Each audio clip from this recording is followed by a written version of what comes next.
By every standard the world hands you, you're running behind. The people you grew up with have their careers, their titles, their settled lives. And you're still circling something you can't quite name, still feeling like the real thing hasn't started yet, still watching from a strange distance while everyone else seems to have figured out the game years ago. Here's what almost no one will tell you. That feeling of being behind might be the single most reliable sign that you belong to one of the rarest psychological types Carl Jung ever identified. And these types don't fail. They arrive late. There's a difference, and that difference will shape the entire second half of your life. Jung spent years building a map of human personality, and buried inside that map was an observation he returned to again and again. A small number of people are wired in a way that makes early success nearly impossible, and late fulfillment almost inevitable. Their gifts don't ripen on schedule. They can't. The very thing that makes them rare is the same thing that makes them slow. Today I want to walk you through what Jung discovered about these late-blooming types, why the world consistently misreads them as lost or unmotivated, the specific reasons their timeline runs so differently from everyone else's, and what actually happens when they finally step into the life they were built for. Because if you've spent years feeling like you were living by a clock that runs on some other time, there's a good chance you were never broken. You were just early to a party that hadn't started yet. Let me tell you what Jung was actually looking at when he built his theory of types. He wasn't trying to sort people into boxes for the fun of it. He was trying to understand why two intelligent, decent human beings could look at the exact same situation and see two completely different realities. Why one person is energized by a crowded room and another is drained to the bone by it. Why one trusts hard facts and another trusts a hunch they can't explain. He found that people orient themselves through different mental functions, and they run those functions either turned outward toward the world or turned inward toward their own inner landscape. Out of all the combinations he mapped, one stood out to him as the strangest, the most misunderstood, and by far the least common. He called it introverted intuition. The introverted intuitive lives primarily in a world that no one else can see. Not fantasy, not daydream in the lazy sense, but a churning inner process that's constantly working underneath the surface, sensing patterns, connecting things that haven't visibly connected yet, forming impressions of where something is heading long before there's any evidence to point at. Jung described these people as the ones who perceive the future forming in the present, though they usually can't explain how they know what they know. And that's exactly the problem, at least in the early decades of life. Because a gift that can't be explained is a gift that can't be rewarded. Not by schools, not by employers, not by a culture that runs on visible output and quick results. Picture a young person sitting in a classroom, half listening, staring out a window, following some thread of thought that has nothing to do with the lesson. The teacher sees distraction. The parents see a lack of focus. The report card says, not applying themselves. And the child themselves has no language for what's happening, no way to say that their mind is busy in a place the adults can't reach. Multiply that scene across 20 years. School, first jobs, relationships, the whole early architecture of a life. Everywhere they turn, the introverted intuitive is being measured by systems designed for people who process the world in the opposite direction. Fast, external, concrete, immediate. And they keep coming up short. Not because they lack ability, but because their ability operates on a timeline the world has no patience for. Jung understood something that our achievement-obsessed culture desperately resists. Depth takes time to accumulate, and it accumulates invisibly. You can't watch it happening. There's no progress bar.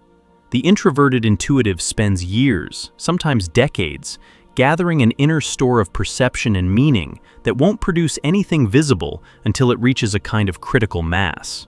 And before that moment arrives, they look, to everyone, including themselves, like they're getting nowhere. This is where the misreading turns cruel, because the world doesn't just fail to reward these people early, it actively pathologizes them.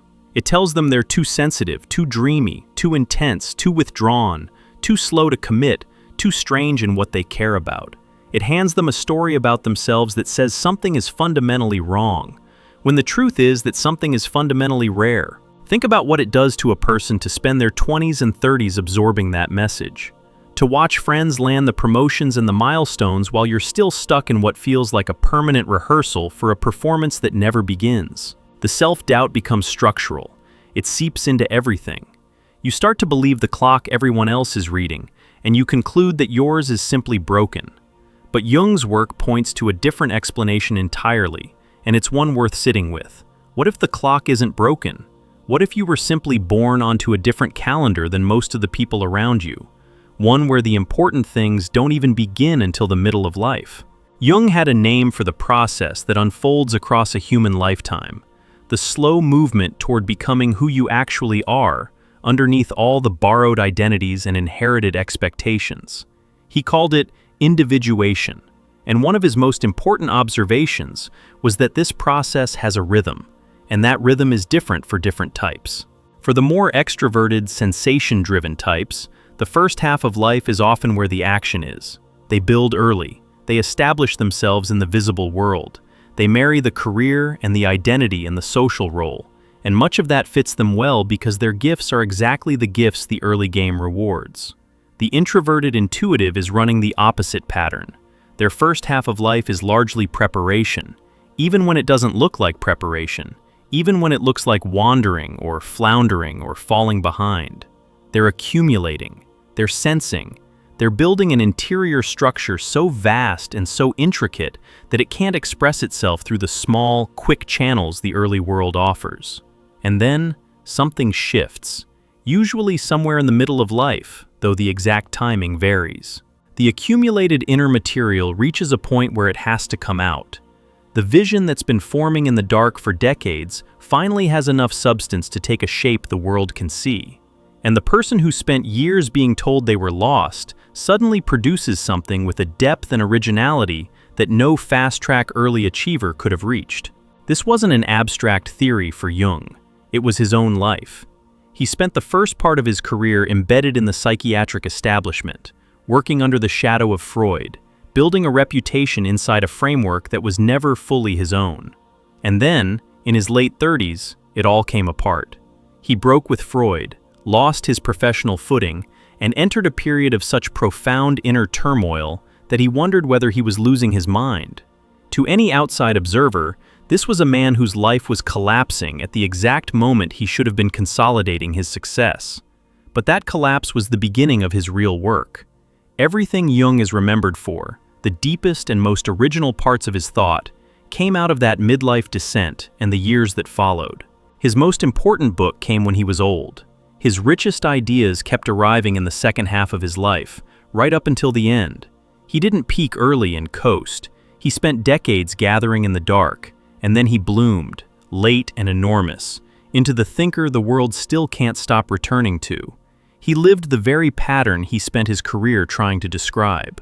Now here's something that makes the late blooming timeline even harder to endure, and it's a piece that the introverted intuitive rarely understands until much later. The waiting isn't passive. It isn't wasted. During all those years that feel like nothing is happening, an enormous amount is happening. It's just happening below the threshold of visibility, in a place the conscious mind can't fully access. Jung believed that the deepest creative and psychological work in a person takes place in the unconscious, out of sight, on its own schedule, immune to our impatience. The introverted intuitive, more than any other type, lives close to that underground process. They're constantly in dialogue with something beneath the surface, and that dialogue takes exactly as long as it takes. You can't rush it any more than you can rush a season. This is why so many of these people describe their eventual breakthrough as something that arrived rather than something they engineered. They'll say the idea came to them, the direction revealed itself. The whole thing suddenly clicked into a shape they'd been circling for years without knowing it. What looks like a sudden leap is really the surfacing of something that was assembling itself the entire time they thought they were failing. If you're somewhere inside that waiting right now, feeling the weight of years that don't seem to be adding up to anything, I want to name something before we go further. That heaviness you're carrying, the sense that your real life is somewhere just out of reach, is often the exact experience these types report right before the ground begins to shift. Our guide, True Self-Discovery, was built for people standing in precisely that place. It's 24 reflection exercises drawn from Jung's understanding of the inner process, made to help you hear what's forming underneath the waiting instead of drowning it out with doubt. You'll find it linked below. But stay with me, because there's a part of this that changes how the whole waiting period looks in reverse. Let's talk about why the introverted intuitive can't take the shortcuts that would make early success possible for other people. Because on the surface you might wonder, why not just adapt? Why not learn to play the fast game and produce visible results and stop insisting on this slow underground timeline? The answer sits at the core of who these types are. Their gift is a gift of depth, and depth resists compression. An introverted intuitive who tries to force their perception into quick, digestible, immediately marketable forms tends to produce something hollow, something that betrays the very thing that made them valuable in the first place. They can feel it when they do this. There's a sickness to it, a sense of self-abandonment, because they're taking something vast and cramming it into a container too small to hold it. Jung saw this as one of the central dangers for these types in the first half of life. In their desperation to belong, to succeed on schedule, to stop feeling like the odd one out, they force themselves into roles and careers and identities that fit the world's timeline but violate their own nature. And they can often sustain that performance for years. From the outside, it might even look like success. But underneath, a pressure builds. The unlived life doesn't disappear. The real self, the one that was supposed to be gathering and deepening, sits ignored and starving while the false self performs. And eventually, usually somewhere in the middle of life, that pressure erupts. Jung watched this happen over and over in the people who came to him. The successful lawyer who wakes up at 45 with a depression no one can explain. The accomplished professional who suddenly can't go on doing the thing they built their whole identity around. What looks like a breakdown is very often the buried self finally forcing its way to the surface, refusing to stay unlived any longer. And for the introverted intuitive who took the shortcut, that midlife eruption is the moment the real, delayed process finally begins, whether they're ready for it or not. There's a strange mercy in this, and it's worth naming. The late bloom is so deeply woven into these types that even when they try to escape it, even when they successfully fake an early success, the delayed reckoning still arrives. The calendar they were born onto can be ignored for a while, but it can't be overwritten. Sooner or later, the second half of life comes to collect what the first half was supposed to prepare. Now I want to slow down and go deeper into this, because there's a layer underneath everything I've said so far. It isn't just that the introverted intuitive's gifts take time to develop. It's that these gifts require a specific kind of suffering to develop at all. And this is the part almost no one wants to hear. Jung believed that the richest personalities are forged through what he called the confrontation with the unconscious, the long and often painful process of turning inward and facing everything you've avoided, denied, and buried. And the introverted intuitive, by their very nature, is pulled toward that confrontation earlier and more intensely than other types. They can't stay comfortably on the surface. Their orientation drags them down into their own depths whether they want to go or not. This is why so many of these people struggle so much in early life.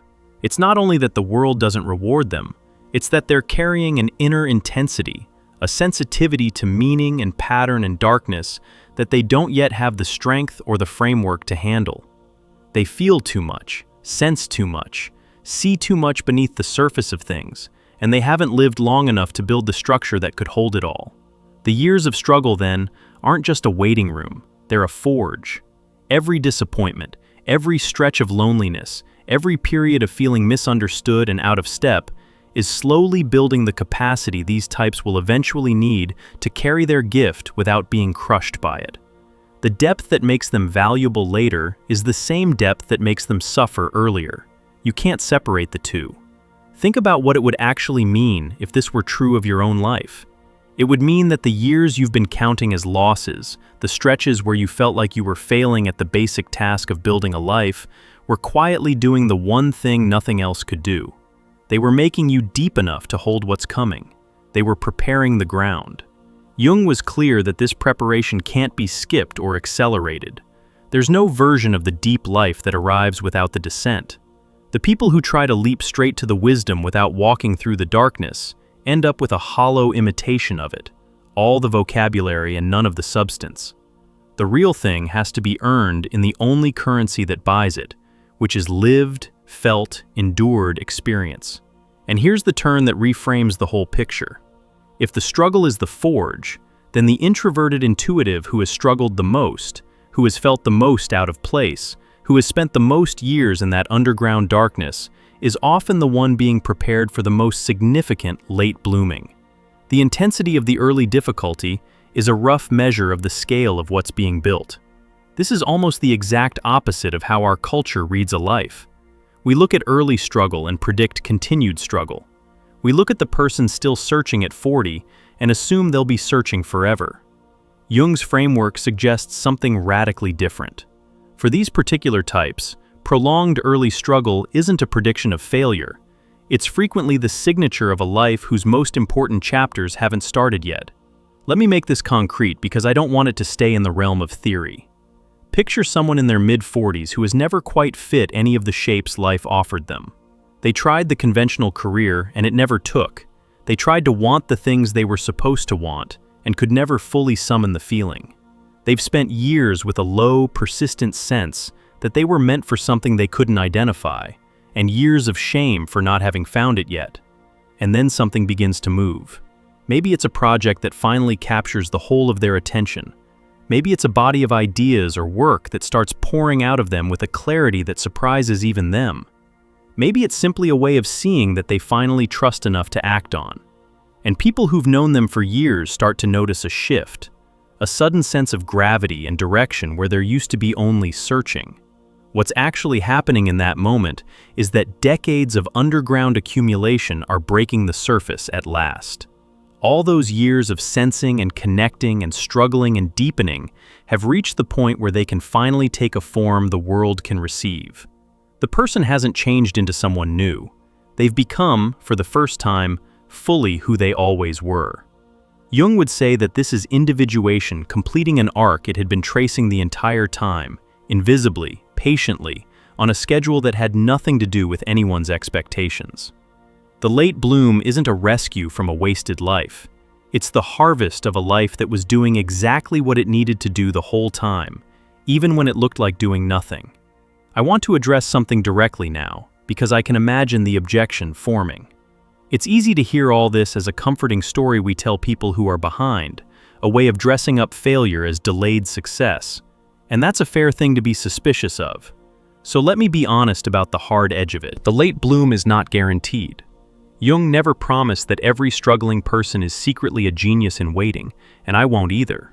What he offered was something more specific and more useful. He showed that certain psychological types are built in a way that makes early external success unlikely and later depth-based fulfillment possible, if they do the inner work the timeline requires. That last part matters. The bloom isn't automatic. It depends on whether the person stays in relationship with their own depths through the long, dark years, or whether they abandon themselves, numb out, and turn away from the very inner process that was preparing them. The struggle prepares the ground, but you still have to be willing to plant in it. You still have to keep listening inward when everything in the culture tells you to stop. This is where so many potential late bloomers fall away. Not because they lacked the wiring, but because the early years broke their faith before the later years could vindicate it. They took the world's verdict as final. They stopped believing there was anything underground worth waiting for, and so they stopped tending it. The gift was there. The willingness to keep faith with it wasn't. So the real question isn't whether you have the rare wiring. If the description of these types has been landing on you this whole time, ringing true in a way that's almost uncomfortable, you likely already know the answer to that.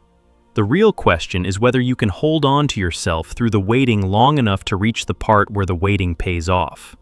If you're standing in the middle of that question right now, unsure whether to keep faith with something you can't yet see, that's exactly the terrain our guide, True Self-Discovery, was made for. The 24 exercises inside are drawn from Jung's approach to the inner life, and they're designed to help you stay in contact with what's forming underneath, especially in the seasons when doubt makes that contact hardest to keep. The link is just below this video.